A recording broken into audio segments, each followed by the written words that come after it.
Hi అండి. ఈ event వచ్చేసి అశోక్ రెడ్డి గారు చందానగర్‌లో గృహప్రవేశానికి 100 మెంబర్స్‌కి దేశీ రైస్ భోజనాలు ఏర్పాటు చేశారు. మార్నింగ్ టిఫిన్ వచ్చేసి కొర్ర ఇడ్లీ, బ్లాక్ రైస్, కట్ట పొంగల్ చేశారు. టీకి మాత్రం మనకి తాటి బెల్లం మరియు పుదీనాతో కలిపి టీ చేశారనమాట.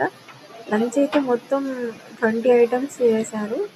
ఇందులో బహుళ టీతో పాయసం చేశారు. మైసూర్ మల్లిక వైట్ రైస్, మరి మిల్లెట్ బిస్మిల్లాబాదు కొర్ర పాయసం చేశారు. నవర చద్దన్నం చేశారనమాట. సో అందరికి ఏంటి అంటే ఫస్ట్ చేసినప్పుడు చాలామంది బ్లాక్ రైస్ మరియు నవర వడ్డించుకోవడానికి చాలామంది ఇబ్బంది పడ్డారనమాట. కానీ ఎక్కడ చూసినా కూడా ఒకసారి టేస్ట్ చూస్తే మాత్రం దేశీ రైస్ రిపీటెడ్గా వస్తారు.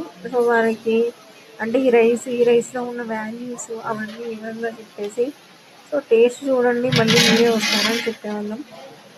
ఇక్కడ వచ్చేసి కొర్రలతో సేమియా అనమాట, కొర్ర సేమియా.